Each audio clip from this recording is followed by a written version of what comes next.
A ver,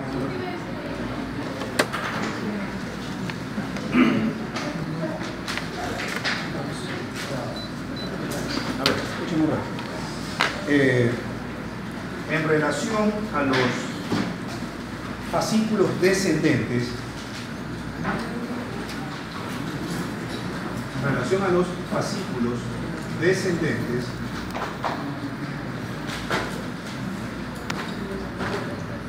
mientras estos fascículos van descendiendo, el propósito de su descenso es, partiendo por lo menos en forma principal desde la corteza, comunicarse desde la corteza y estructuras que están por debajo de la corteza con, en particular, la médula espinal. Pero a medida que la corteza y, sumada a la corteza, las estructuras que estando por debajo de la corteza ofrecen más fascículos descendentes, todos estos, mientras van descendiendo, como lo repito, su propósito principal es movilizar o mediar en el 100% de la motricidad de todo el cuerpo. Pero mientras van descendiendo todos estos fascículos que salen principalmente de la corteza y también de las estructuras que están por debajo de la corteza, van dando en el camino eferencias que obviamente antes de llegar a la médula, obviamente se van a quedar en el tallo cerebral de ambos lados. Esto hace que en relación a los fascículos descendentes, en relación a ellos y en relación a las neuronas que van a movilizar, en particular estos fascículos descendentes, o sea, los que salen principalmente de la corteza y los que salen también de las estructuras que están por debajo de la corteza, hay que mencionar dos tipos de neuronas. Ambas son motoras, pero las primeras serán las neuronas motoras superiores y las otras serán las neuronas motoras inferiores.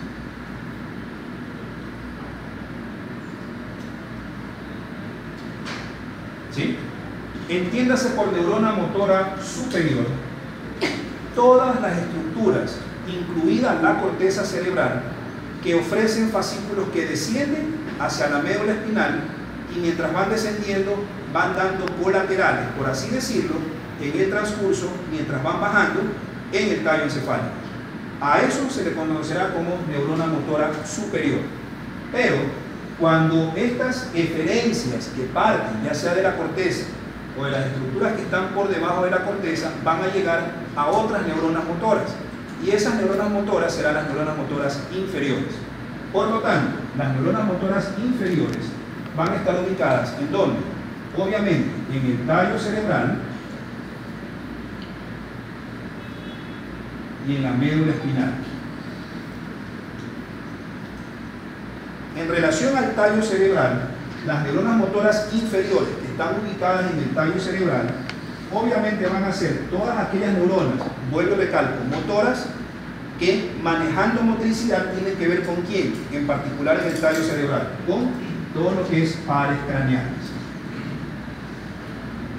Pero como no estamos todavía en tallo, ni mucho menos en bulbo, sino todavía en médula, entonces me voy a referir solamente a las neuronas motoras superiores, que parten, vuelvo y repito, desde la corteza y las estructuras que están por debajo de él, para dirigirse hacia las neuronas motoras inferiores, pero solamente en la médula espinal. Y no está de más recalcar que las neuronas motoras inferiores ubicadas en la médula espinal son aquellas que están ubicadas en las astas anteriores.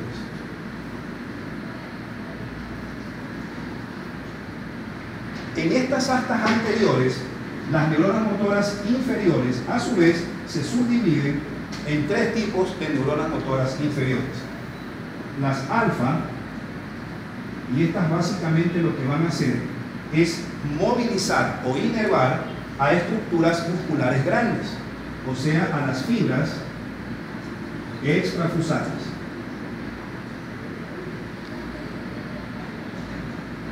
Luego tenemos unas que son un poquito más pequeñas, pero no tan pequeñas, y que serán las neuronas motoras inferiores beta, y estas se encargan de movilizar o de inervar usos neuromusculares, ya sean los primarios o los secundarios. Y al final, unas neuronas motoras inferiores que son muy pequeñas y que corresponderán a las neuronas motoras inferiores gamma.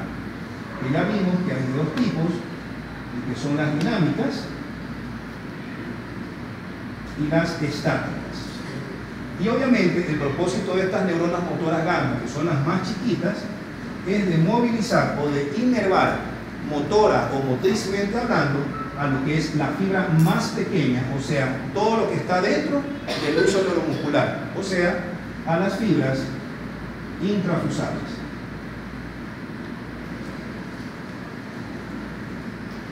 ¿Sí? ¿Entendido? Ok.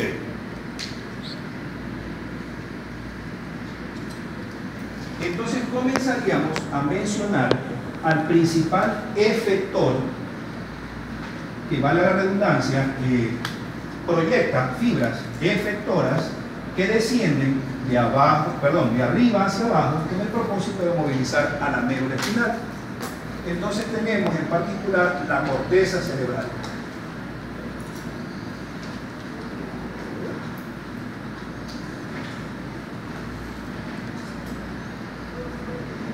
Esta corteza cerebral tiene una comunicación directa con la médula espinal.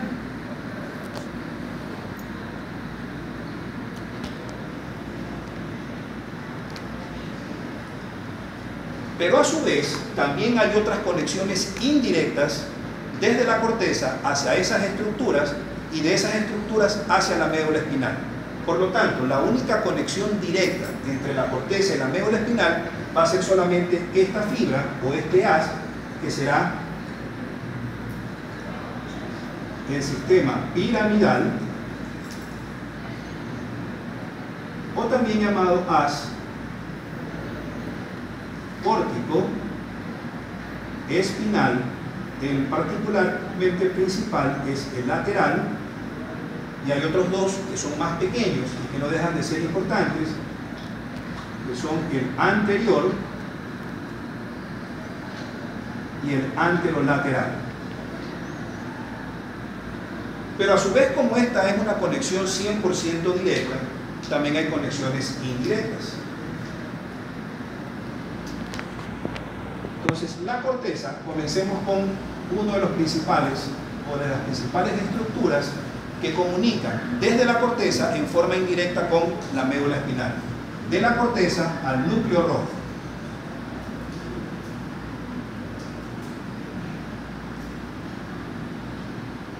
Entonces, estas fibras de acá serán fibras córtico-rúbricas,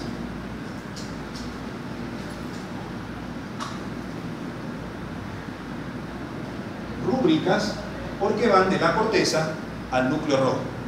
Y a su vez, el núcleo rojo, indirectamente hablando, pero gracias a la eferencia córtico-rúbrica que le manda la corteza, origina con esa información recibida desde la corteza hacia el núcleo rojo un fascículo que desciende a la médula espinal y que se llamará fascículo rubroespinal.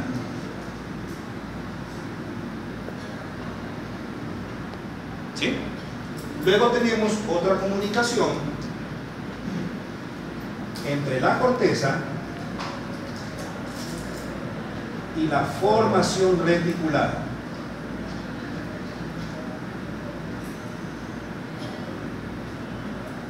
Estas fibras, por lógica, se van a llamar de la corteza a la formación reticular, serán fibras córtico-reticulares, y de manera indirecta, al haber recibido la formación reticular fibras que proceden originalmente de la corteza cerebral, va a dar origen la formación reticular a los retículos espinales.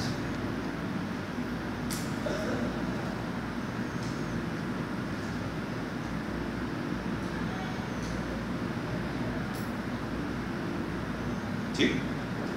3.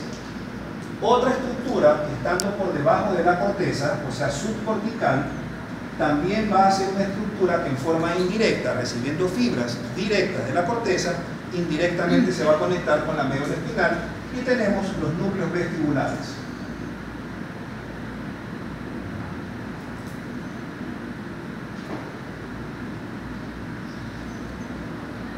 Estas fibras que van directamente de la corteza a los núcleos vestibulares se llamarán fibras córtico-vestibulares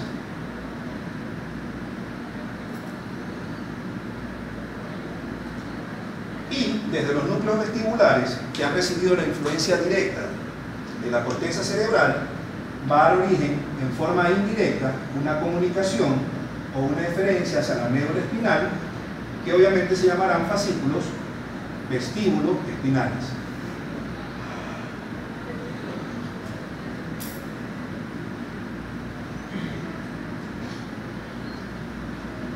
Y para terminar, la corteza cerebral también da fibras directas desde la corteza, vale la redundancia, para dirigirse a los tubérculos cuadrigéminos superiores.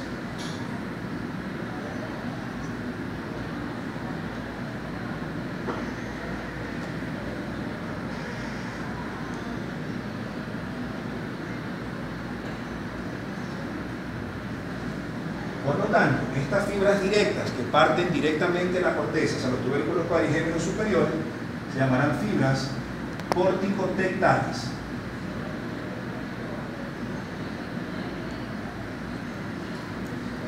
Y la comunicación indirecta recibida directamente desde la corteza hacia los tubérculos cuadrigéminos superiores originará una eferencia también hacia la médula espinal que partiendo de ahí se llamará fascículo tectoespinal.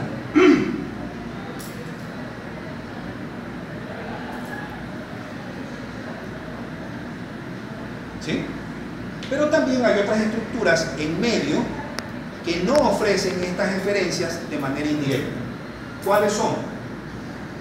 Dibujémosla con D.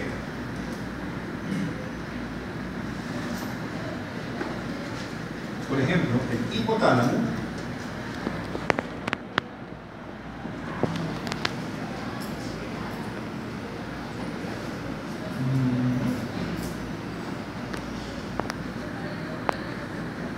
el tálamo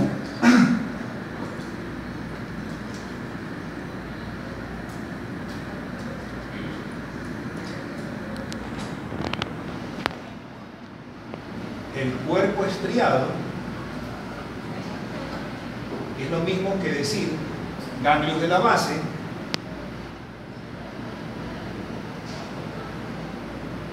y finalizando con el cerebelo.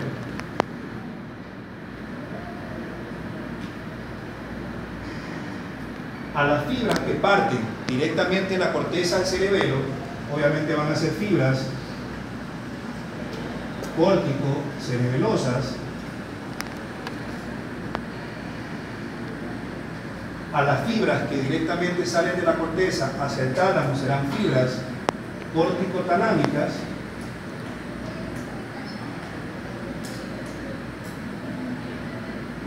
A las fibras que parten directamente de la corteza cerebral al hipotálamo serán fibras córtico-hipotalámicas.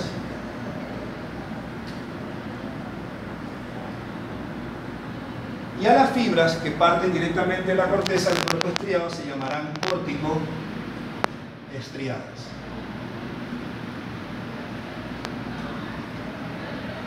Ahora, ¿cuál es la diferencia?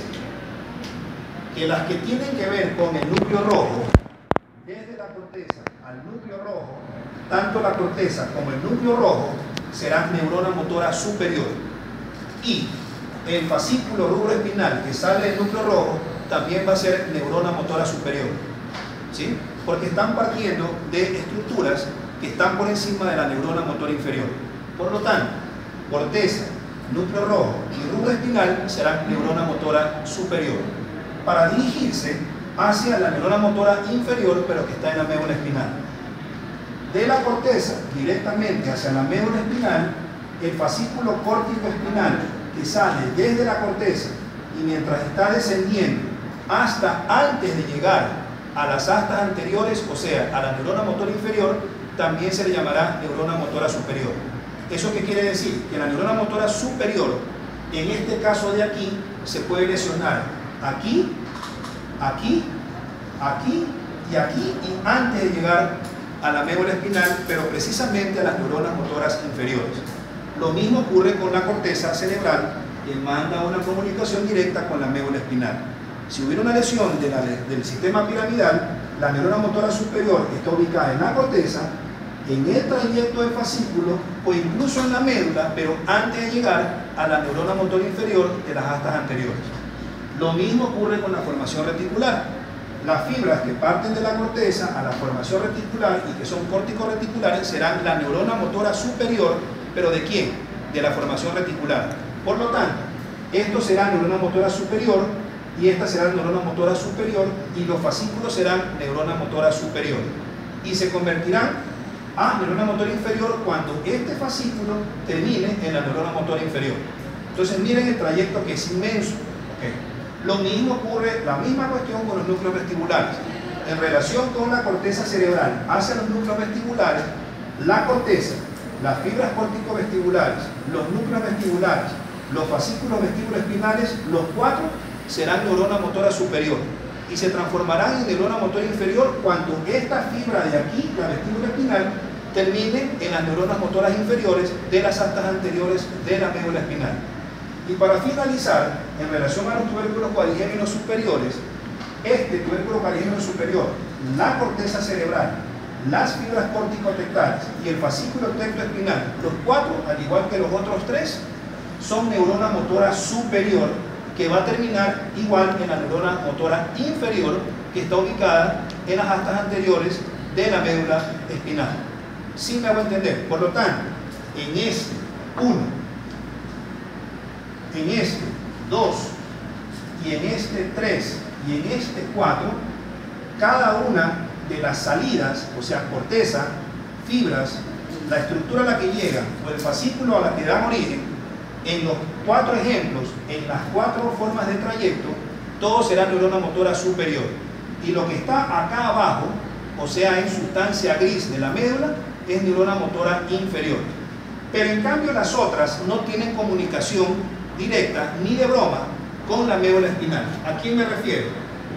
A las córtico-hipotalámicas, a las córtico-estriadas, a las córtico-talámicas y a las córtico-cerebelosas. En este caso no se aplica el término de neurona motora ni superior ni inferior, porque las conexiones son para otros menesteres, o sea, para otras actividades que no tienen nada que ver con motricidad y mecanismo de movimiento. ¿Sí? Ok. ¿Alguna pregunta? Entonces más o menos calza cómo es el asunto. Empecemos. ¿Quién empieza primero? ¿O quién empieza?